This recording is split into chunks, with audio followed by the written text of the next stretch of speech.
فرزند کیست؟ فرزند نفری است که ادامه بخش زندگی ما است. فرزند نفری است که می تواند که دفتر اعمال ما را سیاه کند و می تواند که سبب شود که دفتر اعمال ما بعد مرگمان پوشیده نشود با خیر و عملهای نیکش.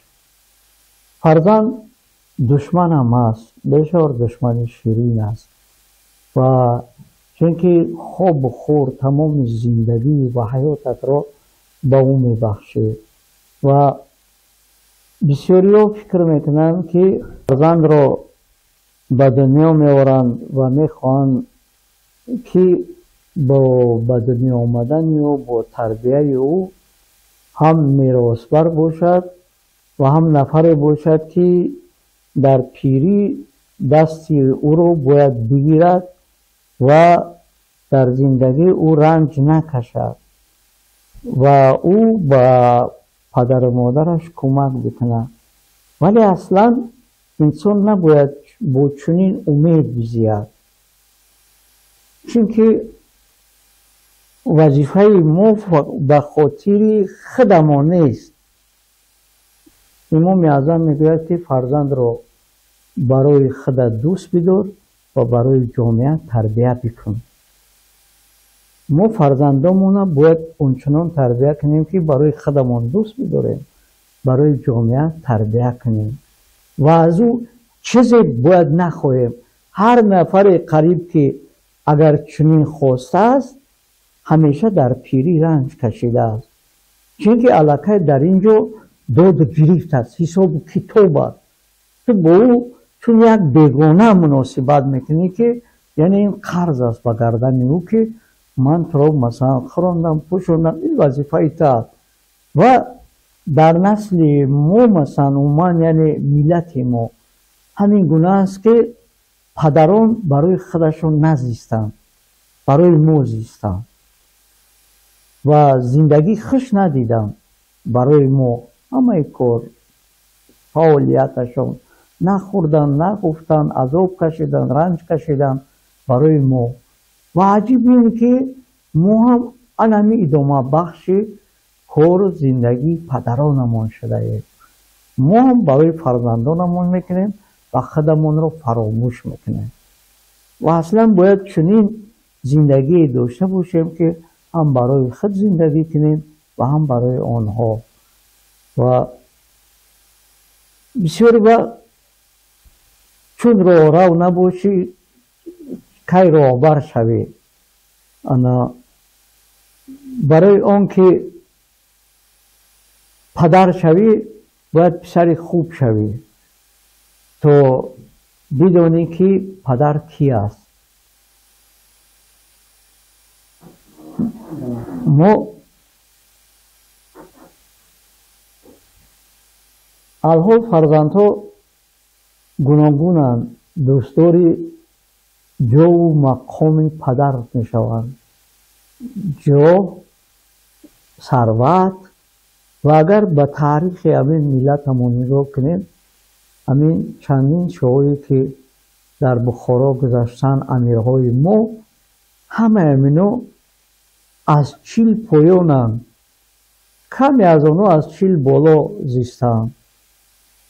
در نتیجه چی؟ در نتیجه چین که اون شهوترانی، اون مال ملک پدر رو میبیند و سبب قتل و نابودی خودشان میشوند، چون که این پسر میخواهد که جای او رو بگیرد و مادران هم همین گونه تربیه میکردند. تا جای بعضی از این تاریخ رو میخوانی موی آدم برمیخیزد که این چگونه است. مثلا وقتی که مادر هدایت میکند که تو مثلا با زنهای پدرت برست که یعنی از اون رشک حسد که و ببینید که اونو چی موندن از خود امیرهای مثلا یعنی در همین 1000 سال دولت سلمانیان استثناء و بعدها مثلا امیرهای منقطی میگویم و دیگر چیزا میگویم، ولی هیچ آباد نکردن همیشه مردم رو در غلامی، در اسارت، در جهل و نادانی نگاه داشتن و بجوزی باز محلگرایی در اوج اعلایش برسید. و این تاریخ یاد دارد که مردم کلاب را چگونه در بخارا اعتراف نمیکردن کتاب هم و باز تاریخ های نو هست که هنوز به دست مردم نرسیده. و از این خاطر ما باید فرزند رو فقط به همین خاطر، یعنی باز گفتی امام اعظم رو تکرار میکنم که برای خودمون دوست بداریم، برای جامعه تربیت بکنیم. متاسفانه الحال چنین اندیشه به وجود آدمی راه یافته است، مخصوصا ثروتمندان، مقامداران، جاهداران که فرزند رو هم برای خود دوست میدارن و برای جامعه تربیت نمیکنن. باید برای جامعه باشد. خود پدر وقتی که پدری مثلا نمونه نیست، فرزندش هم نمونه بودن نمیتواند. ما باید خودمون باشیم. البته استثناء از بعضی نفرهایی که مثلا میگویند که چرا مثلا باید فلانی داملوی بسیار بزرگ بود، بچهش در رای مثلا مواد مخدر فلان است. این تقدیر است، از این جای گریز نیست. این استثناء است. ولی ما باز به تاریخی اگر گذشته رو بیاره، فرزند نوح در خاندان نبوت به دنیا آمد. کنعان کجا به قدر پیامبر رسیده است، فرزند نوح را خبر از موج آب نیست. یعنی کنعان همون جایی است که پیامبر خیز بود و فرزند نوح هم کنعان نام داشت. برای چی؟ برای که با بدان میشد.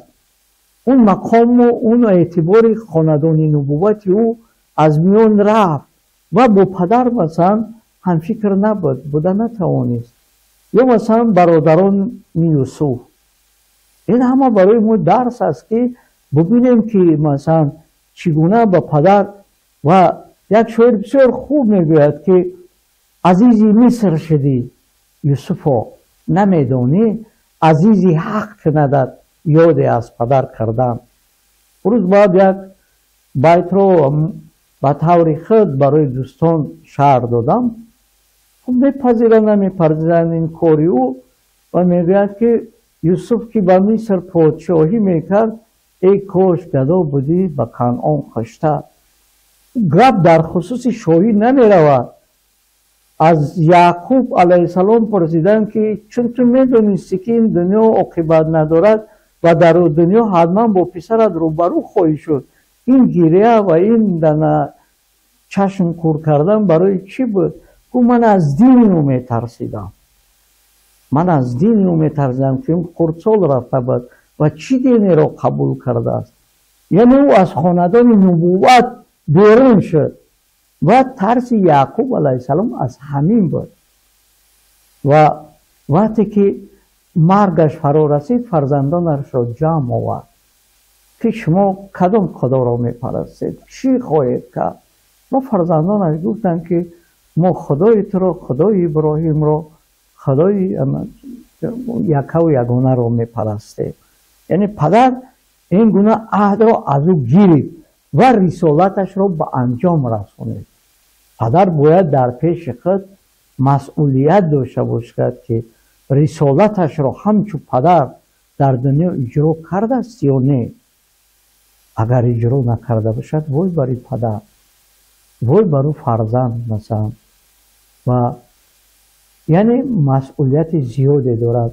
فرزند به دنیا آوردن تنها به یک خاطر نیست که امروز مثلا فرزندان ما باز همون کنعان که به مصر یادآور شدن، امروز فرزندان ما در مهاجرت قرار دارن، اونجا را منزل کرده.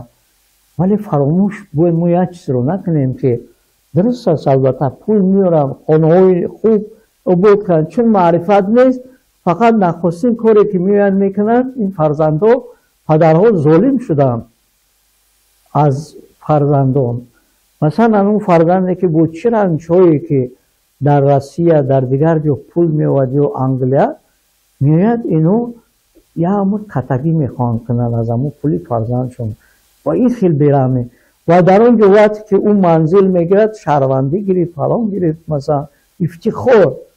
او فکر نمیکند که بعد یک نسل فرزند او دیگر توجیک نیست. فرزند او زبانش را از دست میدهد، رسم و آیین ملیش را از دست میدهد، در اکثر وقت دینش را هم از دست میدهد.